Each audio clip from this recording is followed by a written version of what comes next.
Hey guys, I'm Abby, and I've been living with type 1 diabetes for 25 years. Welcome to Type 1 Abby, where we tackle diabetes together. My morning routine that keeps my A1C at 5.6. Typically, I start by looking at my Dexcom, see what happened the night before, and where I'm at in the day. Typically, I start around like 100 to 115 in there, so it's a good starting point. And then I will go ahead and drink some water. I keep my water bottle by my bedside table and drink some water because dehydration is a killer for sure. That being dehydrated can increase your cortisol levels, which will raise your blood sugar. So it's really important to stay hydrated. Sometimes I will do a small bolus before even getting out of bed because naturally in the body, your cortisol will spike as soon as you put your feet on the floor and as soon as get out of bed. It's basically the body's natural way of giving you energy to start your day. So you might see a small rise in blood sugar. So I combat that with a little bolus. If you get up at the exact same time every single day, you can accommodate by changing your basal so you don't even have to worry about that. But sometimes I get up at different times, so I do a little bit of a bolus. Then I typically will go and get my coffee. Some people I know do sugar-free sweeteners in their coffee. I don't like the taste of it personally, so I have learned how to bolus for sweetened coffee. So I'll do like 1 or 2 tablespoons of creamer and milk and make a latte with that. So I'll do a bolus. If I drink that on an empty stomach, which is probably not the best idea, you should probably eat something before your coffee to curb that spike. But sometimes I do drink my coffee before eating, and I will typically bolus and do a pre-bolus for about 30 minutes. So I'll put a timer on my watch, and then that'll let me know when I can start drinking my coffee. So I'll make the coffee, go ahead and drink that, and kind of keep an eye on what my blood sugar is doing from then on.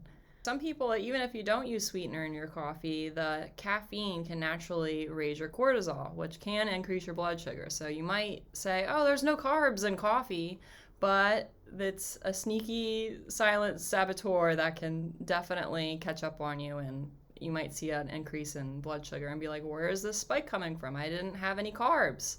But caffeine can definitely cause that. Yes, for breakfast, typically I'll have either oats or chia pudding, or I'll do eggs and bacon. I do something different every morning.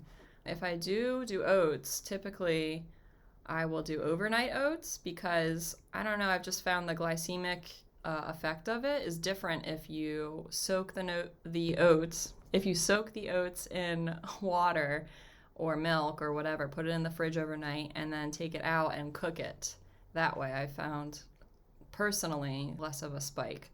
And I'll pair it with some protein. I'll put either peanut butter in there with some berries, or I will just eat a slice of bacon or some eggs on the side with it, typically, because oatmeal can definitely spike your blood sugar because it does have a higher glycemic index. So definitely just be wary of that. Pair it with a protein is definitely the best option. And of course, I let both of my doggies out before I have my coffee because they are very impatient and they need to go potty. And they will let me know if I don't let them out beforehand. So, for sure. And of course, they need their breakfast first before I do anything. So while I'm getting my coffee ready, I'll give them a little scoop of their food and they'll be all content. Typically, after that, I'll go ahead and jump in the shower. I'll disconnect my pump and hook it up to the charger. And then I'll put my phone on the counter in the bathroom just so I can hear alerts from my Dexcom if anything happens. But typically, it's pretty good. I feel like if you do the correct bolus and you have your basal set up correctly, you're pretty much, it feels like you're on autopilot. So I'll get in the shower. If I do have an alert or anything, my phone will go off, and I do keep little glucose shots in my bathroom on my counter. So for some reason, if I need something, I can just reach around the corner and grab that. So I'm not as obsessive of checking my blood sugar throughout the day. I basically, whenever I hear an alarm go off, I'll look at it. I have my range set pretty tightly. I have my low alerts at 75. My high alerts I have set at 130, which you're probably saying that's not a high blood sugar. It's good to keep a tight range like that. you'll know what's happening before it happens, and you can get ahead of it before you even have a high blood sugar. You'll know you're on the upward trend, and you can go ahead and bolus a little bit. But once you find your rhythm, have your basal correct, and all your settings correct, it kind of makes it a bit easier. So the reason that my morning routine keeps me at an A1C of 5.6 is because I keep a tight range on my Dexcom high and low alerts, which makes it so much easier to not be constantly looking at my Dexcom and just basically listen for alerts. I know this sounds like a lot of information, but you got this. It takes time, but you can do this. Go ahead, subscribe, and follow along for more content like this on that. Yeah, and throw me a like.